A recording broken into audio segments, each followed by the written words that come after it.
নমস্কার, আসসালামু আলাইকুম। কেমন আছেন সবাই? আজ আমি আপনাদের সামনে দুইটা রেসিপি নিয়ে আসছি। আজ আমি রান্না করব দুইটা রেসিপি, আর সেটা হচ্ছে প্রথমে দেখিয়ে দেই সজিনা পাতার বড়া আর কিশোরগঞ্জের শুটকি, গাজীপুরের হাতের মানুষের রান্না। দেখুন এটা কিভাবে আমি আপনাদের সামনে রান্না করব। এই রান্নাগুলোর জন্য আমার লাগবে, প্রথমে দেখিয়ে দিচ্ছি, শুটকি মাছ, কাঁচামরিচ, রসুন, শুকনা মরিচ, গোটা জিরা, তেল আর লবণ, হলুদের গুঁড়া, আর এখানে আছে হচ্ছে গোটা পেঁয়াজ, আর এখানে জল। এবার আমি রান্নাগুলো শুরু করব। আর প্রথমে এর জন্য আমাকে কি করতে হবে, পেঁয়াজগুলো বেটে নিতে হবে এবং রসুন, জিরা এবং মরিচ, আজকে আমি সব বাটা মশলায় রান্না করব। প্রথমে শুটকি মাছগুলো খুব ভালোভাবে মিডিয়াম গরম জল দিয়ে ধুয়ে নিতে হবে। এখানে আমি ঠান্ডা জল দিয়ে দিচ্ছি একটু, সাথে হচ্ছে গরম জল, তা না হলে মাছগুলো একদম গলে যাবে। খুব ভালোভাবে ধুতে হবে।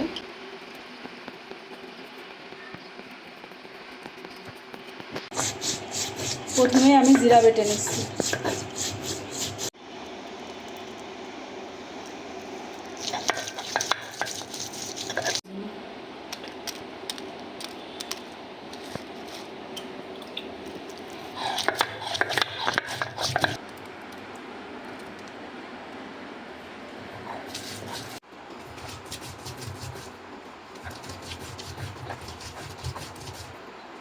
একে একে আমি সব মশলাগুলো এখানে বেটে নিয়েছি।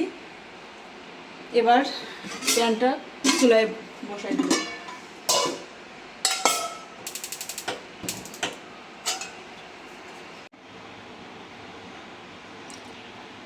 কড়াইতে দিয়ে দিচ্ছি সাদা তেল পরিমাণ মতো। তেল গরম হয়ে গেছে, এখানে আমি দিয়ে দিচ্ছি পেঁয়াজ কুচি। আর শুটকি মানেই হচ্ছে পেঁয়াজ এবং রসুনের মাখামাখি। পেঁয়াজ রসুন যতটা দেওয়া হবে শুটকির স্বাদও ততটা বাড়বে।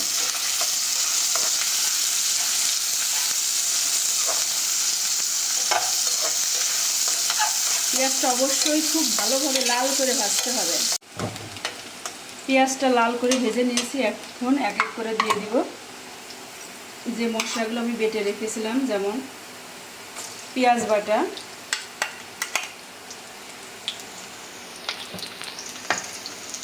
রসুন বাটা,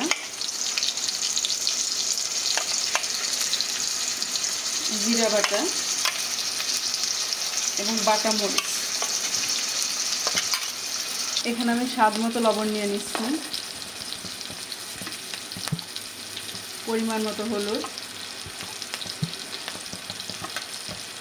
এবং গোটা কুচি করা মরিচ।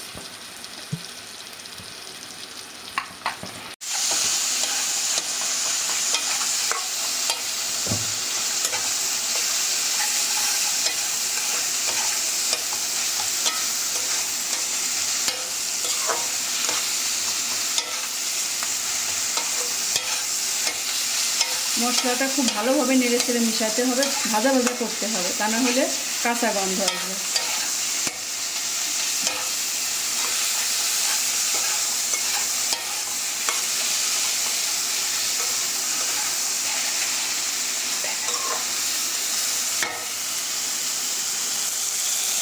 এখানে আমি সামান্য জল নিয়ে নিয়েছি, এবার দিয়ে দিচ্ছি শুটকি বাটা। শুটকিটা ভালোভাবে মিশিয়ে পরে অল্প আঁচে ঢেকে রাখবো, এতে শুটকির আসল স্বাদটা পাওয়া যাবে। শুটকি মাছের যেখানে আমি হামানদিস্তায় পিষে নিয়েছিলাম সেটাও আমি খুব ভালোভাবে ধুয়ে দিয়ে দিব।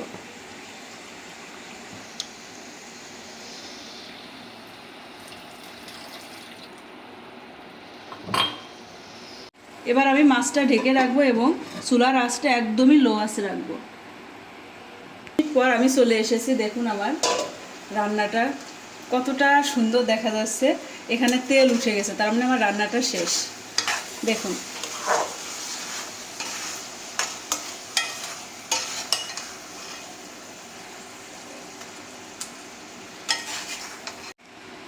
আমার রান্নাটা শেষ, চুলাটা আমি বন্ধ করে দিয়েছি।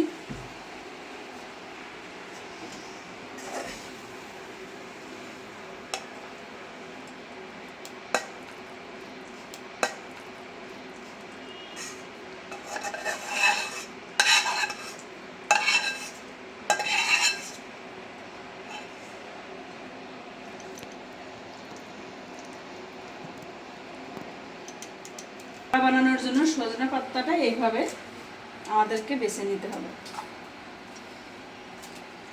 সজনে পাতার অনেক গুণ আছে, এটা গুণের অভাব নেই, এটা বলে শেষ করা যাবে না। আপনারা পারলে অন্যান্য শাকের সাথে অবশ্যই সজনে পাতাটা খাবেন। পাতাটা খুব ভালোভাবে ধুতে হবে যেন পোকা না থাকে, পোকার কোনো ময়লা আবর্জনা এখানে না থাকে। পাতাটা খুব ভালোভাবে বেছে নিয়েছি, এখন এটা খুব ভালোভাবে ধুয়ে নিচ্ছি।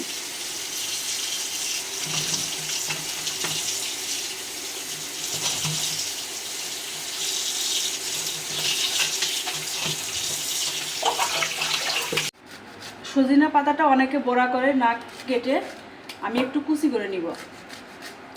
আপনাদের যেমন ইচ্ছা তেমনভাবে আপনারা এটা ট্রাই করবেন।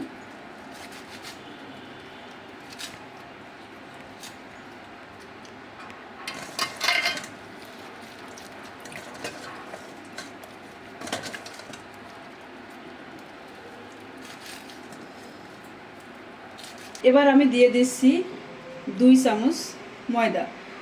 এখানে চালের গুঁড়ি দিলে খুব ভালো হয়, কিন্তু আমার চালের গুঁড়ি ঘরে নেই, এর জন্য আমি এটাই ব্যবহার করছি। এবার দিব পেঁয়াজ কুচি,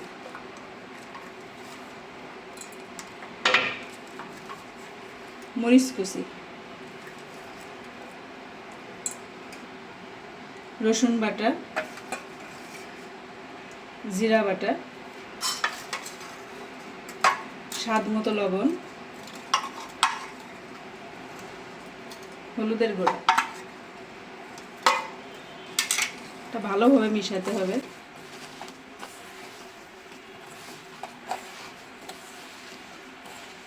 সজিনা পাতাটা মাখানো হয়ে গিয়েছে, এবার আমি সামান্য চিনি দিয়ে দিচ্ছি। আসলে আমি রান্নাতে কম বেশি চিনি ব্যবহার করি, কারণ চিনিটা আমার খুব ভালো লাগে। সজিনা পাতার বড়ার জন্য তেল দিয়ে দিব।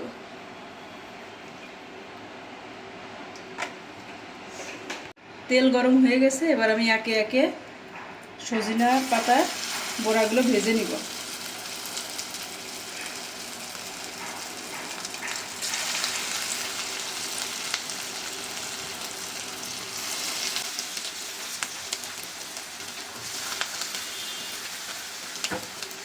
অবশ্যই চুলাটা আপনারা মিডিয়াম আঁচে রাখবেন, তা নাহলে পাতাগুলো পুড়ে যাবে।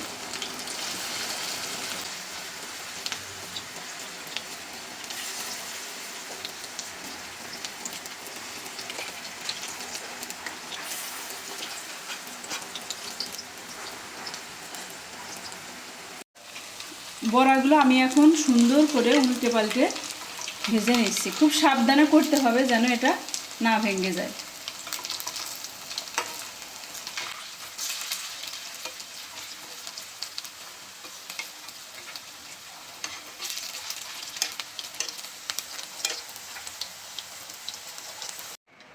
দেখুন আমার এই সজনা পাতার বড়াটা কেমন মুচমুচে হয়ে গেছে, দেখুন।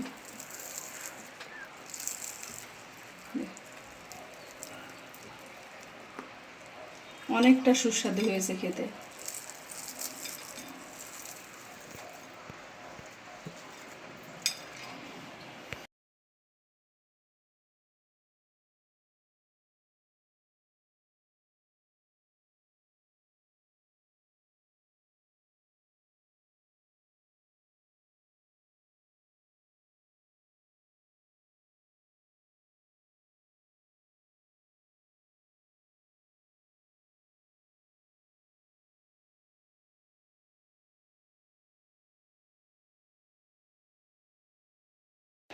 আজ আমার রান্না করা এই 2টি খাবার যদি আপনাদের ভালো লেগে থাকে তাহলে অবশ্যই কমেন্ট করে জানাবেন, সাবস্ক্রাইব করবেন আমার চ্যানেলটা যারা নতুন, আর লাইক করবেন। আসলে এই সজনে পাতার বড়াটা অফ ক্যামেরায় খেয়ে দেখেছি, খুব সুন্দর হয়েছে। আপনারাই ট্রাই করবেন।